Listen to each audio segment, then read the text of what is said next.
Desember, bagi banyak orang Papua, adalah momen bersejarah. Presiden silih berganti, tapi masalah di Papua jauh dari kata tuntas. Bagaimana dengan Presiden Prabowo Subianto? Saat masih menjabat sebagai Menteri Pertahanan, Prabowo Subianto sempat menyebut kalau ancaman paling rawan saat ini adalah gerakan separatis yang ingin memisahkan diri dari Indonesia. Prabowo menilai kalau gerakan Papua Merdeka itu kecil, tapi menjadi rawan karena diperalat pihak asing. Nah, saat kampanye, Prabowo Subianto berjanji akan mengutamakan kedaulatan yang ada di Papua. Lalu, bagaimana langkah tegas Prabowo di Papua? Hak asasi manusia harus kita utamakan, juga kita harus lindungi seluruh rakyat Papua. Sampai sekarang, masalah yang jadi sorotan di Papua adalah konflik bersenjata antara KKB yang beroperasi di Papua dengan aparat keamanan, baik Polri maupun TNI. Konflik ini mencakup serangkaian tindakan kekerasan yang mengancam perdamaian dan stabilitas di wilayah ini. Terjadi penembakan, penyanderaan, dan serangan terhadap instalasi militer dan sipil. Imbasnya, masyarakat Papua, termasuk warga sipil yang tidak terlibat dalam konflik, ikut jadi korban dari kekerasan ini. Selain mengakibatkan korban jiwa dan luka-luka di antara anggota TNI, KKB, dan warga sipil, konflik ini juga mengganggu kehidupan sehari-hari masyarakat Papua, yang dimana masyarakat dihantui ketakutan dan trauma. Bukan cuma itu, rentetan konflik mengakibatkan terhambatnya pembangunan kesejahteraan masyarakat di Papua. Padahal, dalam beberapa tahun belakangan ini, tengah gencarnya pembangunan infrastruktur oleh pemerintah demi kesejahteraan Papua. Yang artinya, ketika pembangunan macet, secara jangka panjang akan berdampak pada kesejahteraan masyarakat Papua.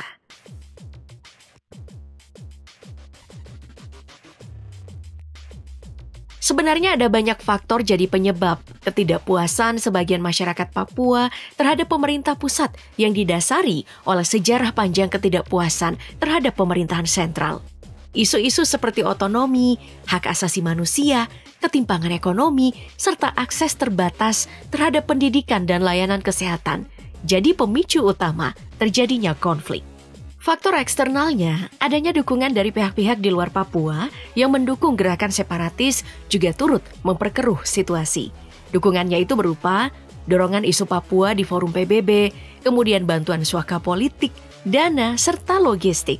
Tudingan inilah yang dilontarkan Prabowo saat kampanye kemarin bahwa konflik di Papua tidak lepas adanya kekuatan tertentu yang menghendaki supaya Indonesia mengalami disintegrasi dan perpecahan. Gerakan separatisme ini kita melihat ada campur tangan asing di situ, selalu ingin Indonesia disintegrasi dan pecah. Makanya Prabowo dengan tegas akan menegakkan hukum, memperkuat aparat-aparat di Papua, dan juga mempercepat pembangunan ekonomi. Prabowo juga pernah menyindir bangsa-bangsa tertentu yang selalu mengajarkan soal hak asasi manusia, tapi justru diam ketika ibu-ibu dan anak-anak dibantai di Gaza, Palestina. Itu disebut bukan pelanggaran HAM. Prabowo mengkritik negara-negara tersebut. Ada bangsa-bangsa tertentu selalu ngajarin kita HAM, demokrasi.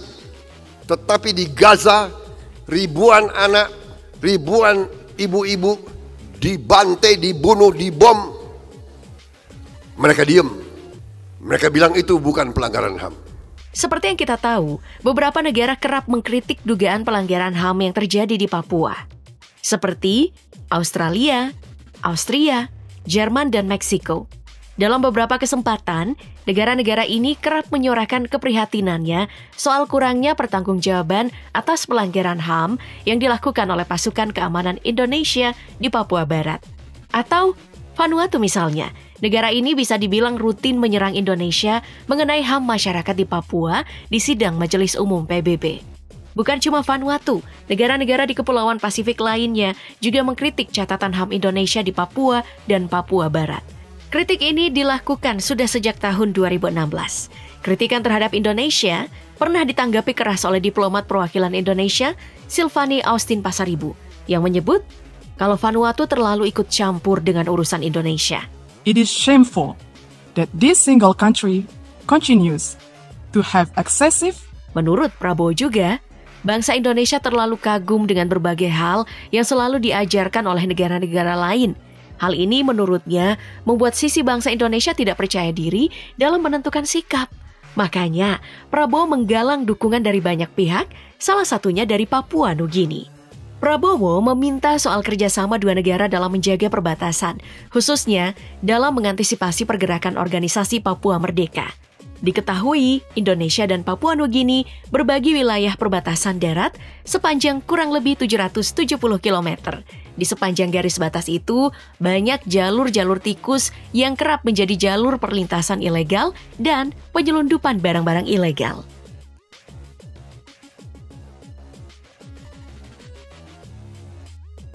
Untuk itu, pemerintah Indonesia sejauh ini telah mengoperasikan beberapa pos lintas batas negara, seperti di PLBN Skou di Jayapura, PLBN Sota di Merauke, dan PLBN Yetetkun di Boven di Gol.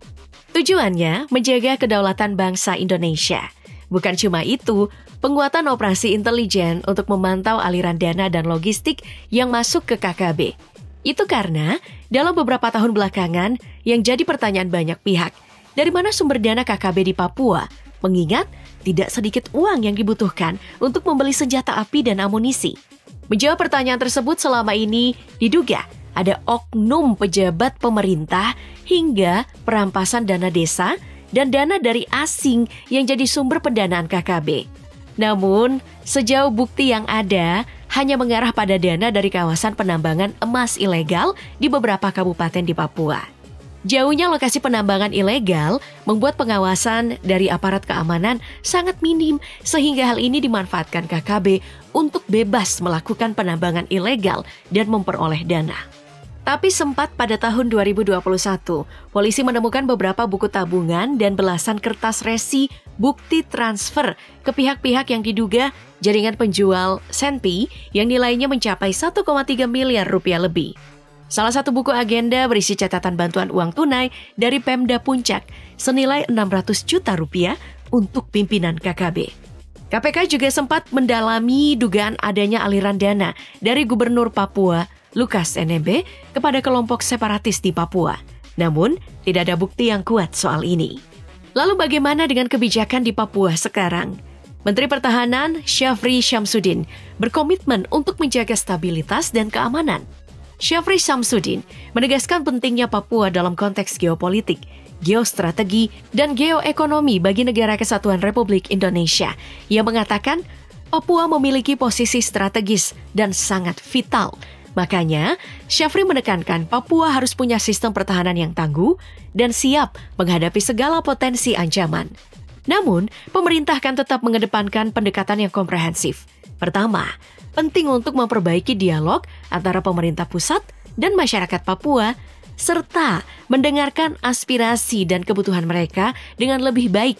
Penyediaan akses yang lebih baik terhadap pendidikan, pekerjaan, dan layanan kesehatan dapat membantu mengurangi ketidakpuasan sosial yang menjadi pemicu konflik.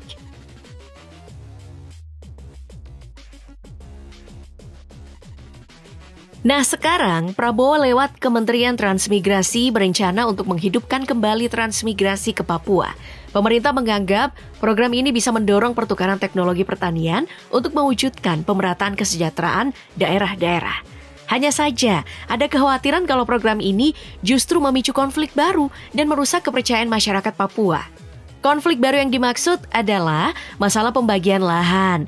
Para transmigran akan dilibatkan dalam program ketahanan pangan atau food estate yang sedang dikembangkan pemerintah di Papua dengan harapan menuju swasembada pangan. Tapi yang justru sering terjadi sebaliknya.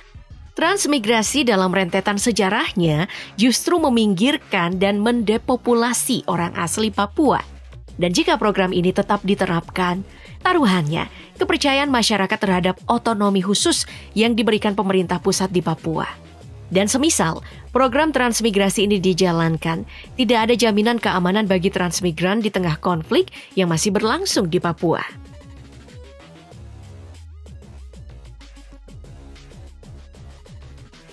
Nah, hal paling urgen sekarang dilakukan pemerintah, baik itu tingkat pusat ataupun daerah, memiliki tanggung jawab besar untuk menegakkan kebijakan yang menghormati hak-hak masyarakat Papua dan memastikan partisipasi mereka dalam proses pembangunan.